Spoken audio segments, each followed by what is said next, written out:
everybody, and welcome back to another episode of Inside the Garage here on WFRV Plus. I am your host, co-host, whatever you may call it. I am Blake Bortz here. I hope you guys tuned in last week to our episode, caught up with Indiana Shills, and he interviewed Natalie Decker. So if you missed that episode from a week ago, you can go to our WFRV YouTube page, and all of our Inside the Garage videos are on there. Go check it out. Wonderful interview done by Indy. I was unfortunately out in the field for that last week. Awesome watch. I loved watching it. I was loved that we had Natalie on the show. Just a good beginning start for us to get some of our Wisconsin NASCAR drivers that are in the sport on the show.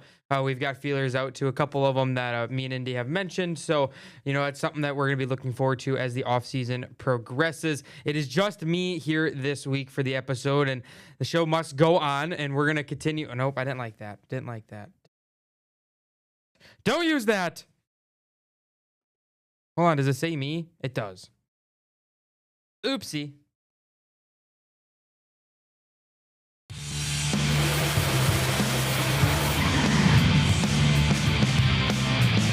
Hello, everybody, and welcome back to another episode of Inside the Garage here on WFRV Plus.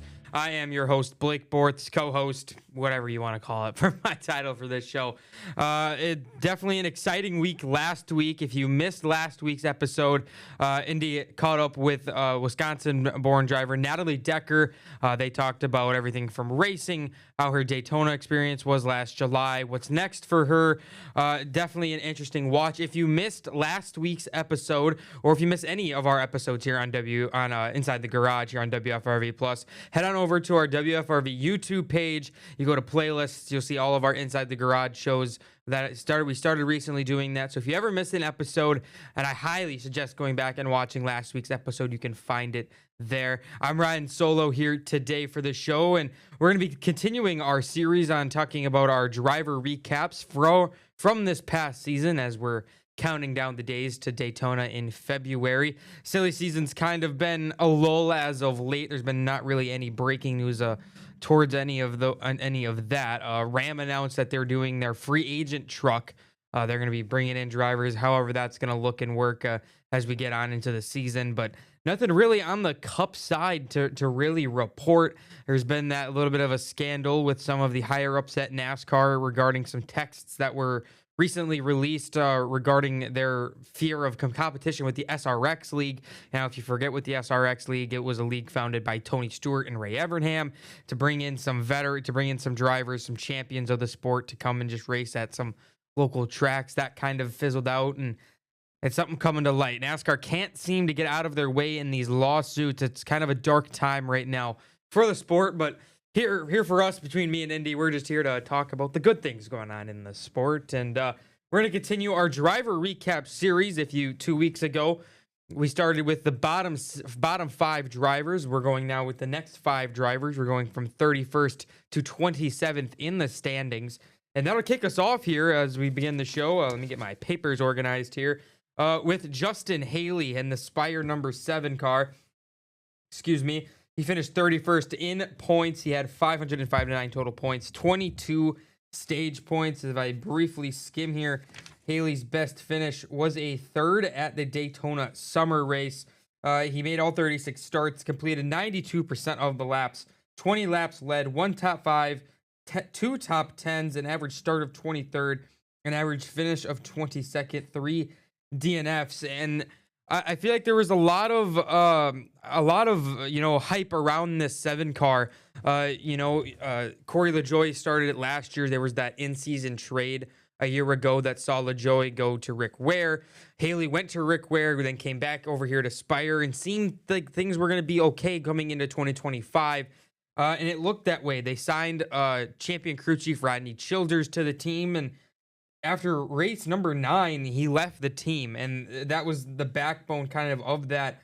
He was doing okay in that time, and then he was just never really able to get his footing back in this Spire car. He brought Spire their first win when that rain-shortened Daytona race back in 2017. He's been kind of a backbone of, this company, and the finishes just haven't been there. He actually did better in the 51 car in the 20s plus races he ran over there. at Rick Ware than he did this year in a full season in Spire equipment. I feel like a lot of people, myself included, expected him to be at least top 25 in points, not being 31st. I mean, if you're back here, then something's gone terribly wrong. And that's unfortunately what happened, with this 7 car. That was the only top 5 was at Daytona. And his other top 10 came at, I want to say, Homestead. No, yeah, at Homestead. So Spire's, it's still an up and coming team. He was severely worse than his teammates, Michael McDowell, in his first full year at Spire, and then Carson Hocevar in his second full year. So there's a lot of expectations of the 7 card that just weren't met. I gave him an F on this season just because there was more expectation than a 31st, and ultimately that cost him his job there at Spire. He was released from his Cup ride in the 7, and he's still racing for Spire, but now he's going to be in the trucks. It's Haley has the talent, so that's just unfortunate. Excuse me. Holy cow. Unfortunate that he has to go down. It's a new experience, obviously, racing a Ram truck. First time Dodge has been in it. I'm sure me and Indy will talk about that as the offseason progresses, but he'll get an opportunity there, but just disappointing as a whole from this 7 car. The way it was ran all year, you definitely expected it to be more than a 31st place points finish and only getting 22 stage points. Just definitely disappointing for that 7 car. You're going to see a lot of bad grades for me today. I won't lie to you. There's the back half, a lot of disappointment, and it continues with Ricky Stenhouse Jr. It was JTD Doherty. They rebranded at the start of the year to Hayek Motorsports, and he actually started the year up front. He was in the playoffs for the first 15 so races, and then the wheels fell off, and that's why you find him here. A 30th place points finish for Ricky Stenhouse Jr. 562 total, 49 stage points. He completed 93% of the laps, and eight laps led. 1 top 5, 3 top 10s, 27 place starting spot, an average finish of 22.9. His best finish, he had a 6th. He had a 5th at the Atlanta race in the spring. He had a 6th at Texas. He started 2nd in the Bristol race. Ricky really, something was there at the start of the year that the 47, they're still a single car team. They rebranded. They're still kind of running under that Chevy banner. You thought something was there for the 47. 18th at Daytona, 5th at Atlanta, 18th at Texas, or not at Texas, at Coda, 21st at Phoenix, 18th at Vegas.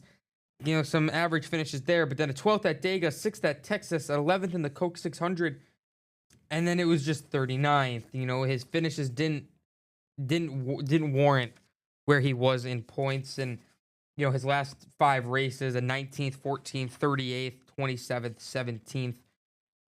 You gotta hope that something changes over there.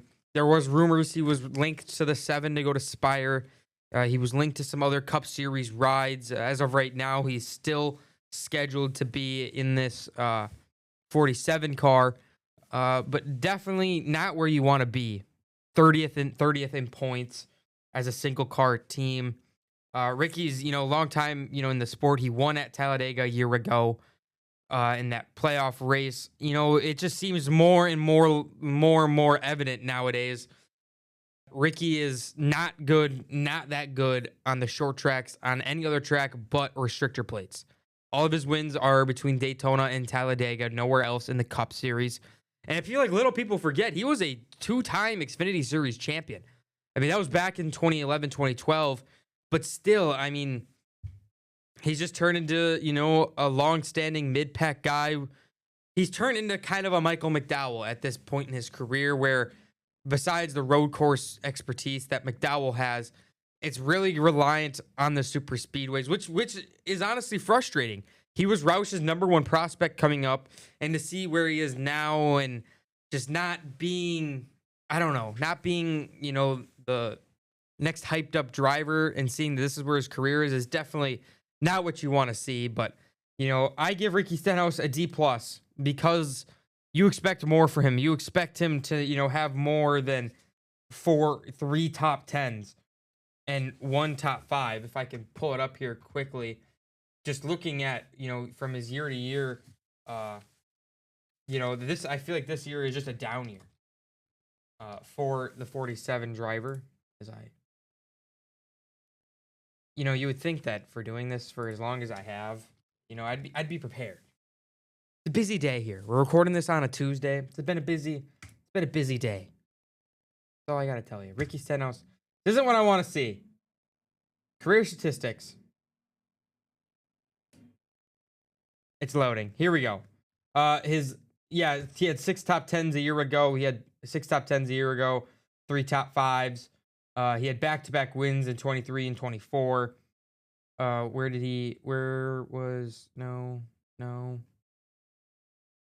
Anyway, D+ for Ricky Stenhouse Jr. That's what we got here for 30th place points finish. You gotta hope nowhere but up for the 47 car going into 2026. Some other news that I forgot to mention before we go to our first commercial break here for the show.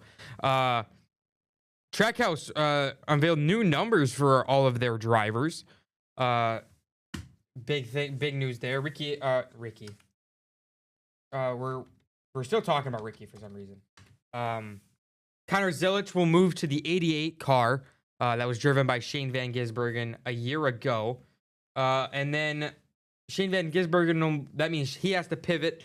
He's going to go back to the family history of him running the 97. Big background for his family, that car number. So he goes from 88 to 97. Ross Chastain will continue driving the number 1. So just some small things there that happened there. Exciting to see what Zilisch can do in that 88. I know when they announced the number, Dale Jr. sent him a video and said, "You're made for this number." And so that's definitely cool to see a longtime guy in the sport and Dale Jr. and such a polarizing figure that it be to announce that. So so that's gonna be the first block of our show here. We're gonna go to commercial break. When we come back, we're gonna talk about 29th and 28th in the points, and then we'll end the show talking about 27th in the points. Bad grades. Wait until we get to the championship. The top 5 in points. Those are A's. Maybe. We'll see. All right, we're going to go to commercial. Stay with us, guys.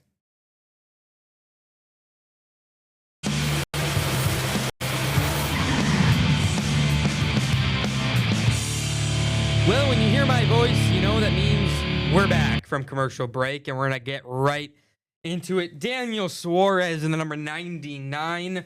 He finished 29th in the points as we talked about Trackhouse going into commercial. We're going to talk about Trackhouse coming out of commercial. Suarez, 29th in points, 630 stage points. And, we're going to start with the good for Daniel Suarez, and that was a second place at Las Vegas in a race that was won by Josh Berry. And I feel like after that race, there was a lot of optimism that the 99 team could go and compete at these mile-and-a-half tracks, and unfortunately, it didn't pan out that way. He had a 15th at Darlington, a 9th at Talladega, and a couple 7ths at Watkins Glen and Richmond, and then he finished second. He almost did the unthinkable and won his way in. He got a 2nd at Daytona. He got a 7th at the Charlotte Roval, and that was pretty much it. 88% of the laps completed for Mr. Suarez, 35 laps led, 2 top 5s, 7 top 10s, an average start of 23rd, an average finish of 20th, but 9 DNFs for the 99. That is not what you want to see from, the guy that was basically brought in to be your backbone at Trackhouse. He was brought in 2021 to drive this 99 car, and he was their prospect driver for Justin Marks in this Trackhouse team. And the unfortunate decline that you saw from a year ago where he won at Atlanta and he was a playoff driver and was just, he finished 12th in the points a year ago, and something happened to where his number of top 10s decreased from 9 to 7, top 5s from 4 to 2. You go back to 2022 is probably his career year in the sport. He won at Sonoma. He had 6 top 5s, 13 top 10s, an average finish of 16th. That's just gotten progressively, worse as the years have gone on. And unfortunately, when your teammate wins the Coke 600, or as Ross Chastain called it, the World 600, and Shane Van Gisbergen wins every single road course except Coda. I think that was 5 or 6 wins for Shane this year. You gotta go. Is the unfortunate world in this sport. He brings the sponsorship that he's got on the car. He has a Freeway that's now a main partner with NASCAR, but that doesn't matter. The production, also has the certain factor in a driver's skill. And unfortunately, it was announced earlier that Suarez would not return to the 99. He lands with Spire in the 7. Hopefully, something comes together for him. But Suarez won his Xfinity championship, and in my opinion, definitely was rushed into the sport too much when Carl Edwards is retired after 2016. So suddenly, Joe Gibbs had to act fast, brought up Suarez to drive the 19. His rookie year, he had 12 top 10s and 1 top 5, but that was only good enough for 20th in the points. Didn't get his first win until he was with Trackhouse in 2021. He raced 2 years at Joe Gibbs, a year at Stewart Haas. Went to Gaunt Brothers Racing. It's just been a long, winding road for Daniel Suarez. The hope is that 2026 will be better. I give him an F just purely off of the fall off we've seen with the 99, and just quite unfortunate. Hopefully, when your teammates combine for 7 wins, 6 or 7 wins, you need to do something better about it. You need to be running up front, and he didn't do that, unfortunately. But hopefully things will turn around at Spire for Daniel Suarez. That means we're going to pivot to our 4th driver of our recap show here, and that is of Zane Smith in the 38, his first year driving for the 38 car. Zane Smith, I believe, if I'm not mistaken. Zane Smith was a Trackhouse development driver, and then was gotten out of his contract to drive, to drive for Front Row. Who did he drive for last year? Do we know? I clicked the wrong button. He did. Been a long Tuesday. Zane Smith, if you don't remember, was a developmental driver.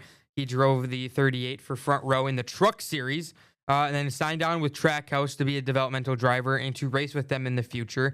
He then went to drive for Front Row, for Spire in the 71. Had an abysmal rookie year in that car, and then was let go of his Trackhouse deal, his developmental deal. It was out of Spire, and came back home to Front Row here in the Cup Series to drive the 38 car. And to be honest, this season, it started a little not how we want. Was started good and then got a little washy towards the end. But I think Zane Smith completed 96% of the laps, 1 top 5, 5 top 10s, an average start of 20th, an average finish of 21st with 5 DNFs. He gained 2 spots in the points. His top 10s went up by 1. He got his first career pole this year. He had 1 less top 5 this year, but he ran, all those majority of those races. His average finish and average qualifying went increased by a couple of points. I think Zane Smith really showed that talent he had in the Truck Series. It's hard for a driver to go from trucks straight to Cup. It normally doesn't work out that way unless you're the biggest phenom ever, and you say Connor Zilisch, and you didn't even race trucks, went from Xfinity straight to Cup. Not Zilisch. Holy cow. Zane Smith, he's in a very good team. Front Row is still ever growing.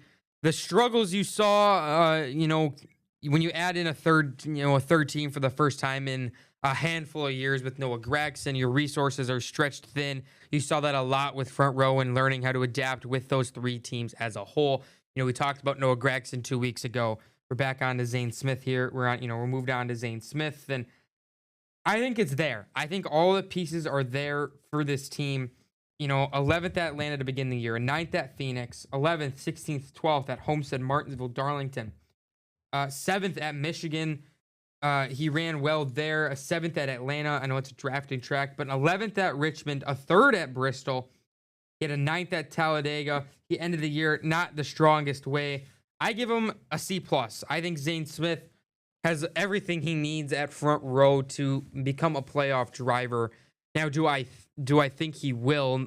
No, I think the front row driver that would make the playoffs will be someone we talk about here after the commercial break. But I think Zane Smith has the pieces. The C plus I think is where he's at to come in. He did way better than his rookie year a year ago. I think Zane Smith, he's got to get back to it. He's got to get back to that Truck Series season where he won a championship in 2022, 4 wins, and you're a champion in the Truck Series. He's got to get back figuring out how to run the tracks in these next-gen cars. I'd give him maybe a year or two until he's a winner, or we'll be shocked when we have the show next year. So, well, that's 2 more drivers. When we come back, we'll finish all front row. Unfortunately, we'll get finished off this year with their flagship 34 in Todd Gilliland. And we'll finish the show just talking about, I don't know, something NASCAR related, obviously. So stick around, guys. When we come back, we'll have our final block of the show. So stay with us.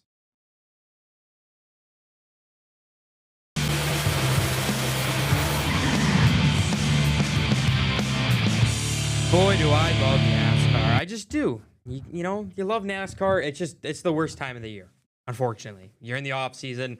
There's a lull. Probably watching that new Rising series that's out on YouTube. I definitely go check that out. They follow Jesse Love, Rajah Caruth, and Carson Hocevar. So definitely a good watch there. Go check it out on NASCAR's YouTube page. You're playing the new NASCAR 25 game. I know I am having a blast with it. I know Indy's having a blast with it too. We do our careers. We'll just talk to our careers, and it's a lot of fun to do it.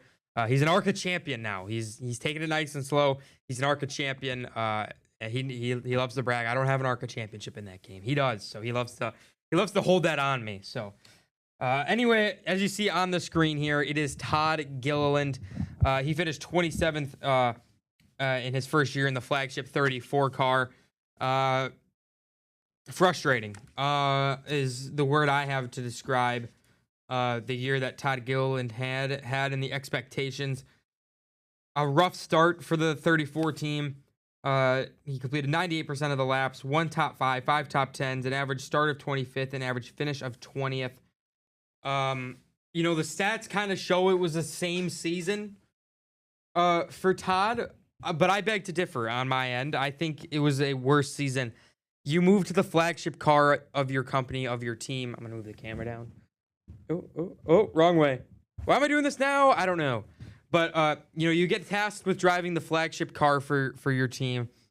And that's normally where those resources go, is to your flagship car. And I don't feel like he delivered. He finished 5 spots worse in points than he did a year ago. He had a similar, a minuscule difference in average finish. He had a worse average start. He led only 23 compared to 130 laps last year. In your best finish, the restrictor plates is where Todd shined and where front row shined. And unfortunately, they didn't shine there. His best finish was 2nd at Talladega, as I contradict myself. But anyway, other than that, it was a 6th at the Brickyard. And I don't know.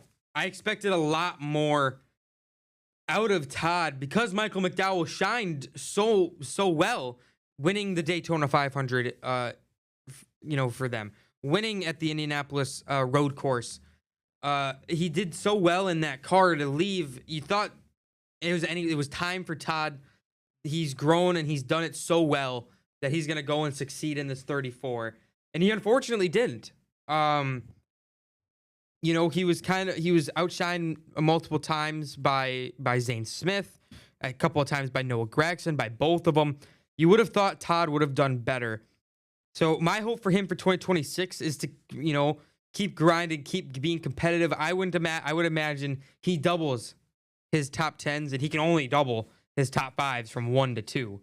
I think he's there. You've seen him at the end of some of these races in his career that he is there. I think front row's, year 2 of a 3-car operation, they're going to figure it out. I think you're going to see jumps by all 3 of them. Teams are only going to regress. These ones always flip-flop. I think Todd is going to be the flagship guy. He's going to have a very good, successful season for front row. But for this 2025, I did give Todd a D plus. I expected more. I expected better.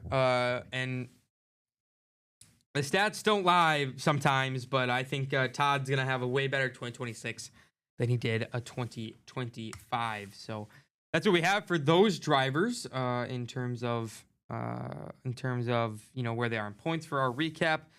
Next week, I'll give a little teaser here. Let me pull it up on my phone. Oh, that's the ESPN app. Wrong app. I'm sorry.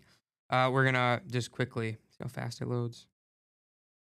We will have AJ Allmendinger, John Hunter Nemechek, Eric Jones, Carson Hocevar, and Michael McDowell will be the next 5 drivers we rank on next week's episode. I'm going to just quickly look at the team chart for next year, see if I missed anything. I don't think so. But yeah, we're still continuing on with our driver recaps. I know we're going to probably do team recaps as a whole. Give predictions for next year, probably race by race predictions on who we think is going to win. What next year's playoff grid will look like. I have a feeling that the official silly season drivers, all the rosters won't be finalized until probably a month before we head to Daytona. Like I said, we're still sending out drivers. If any NASCAR drivers watching this, anyone at all from Wisconsin and wants to be on the show, just feel free to reach out to me or to Indy. We'd love to have you on the show, talk about your upbringing. I mean, it's a long shot. I don't know. But we love doing this show. I got probably about a minute to kill. Probably too much more than a minute to kill. I don't know. Go Chase Elliott. For Inside the Garage here on WFRV Plus, just another reminder to make sure if you miss any episode of our show or any of our WFRV Plus's original content, to head over to our WFRV YouTube page. They get uploaded to there as well. So if you ever miss anything or you want to go back and watch a First 5 show, go watch the Near Fall. Go watch Coast to Coast, another show I do, or Fantasy Football Huddle with me and Ryan. Make sure you go over there and you can check it all out there. But for today, for this episode, I'm your host, Blake Borths, and see you guys next week.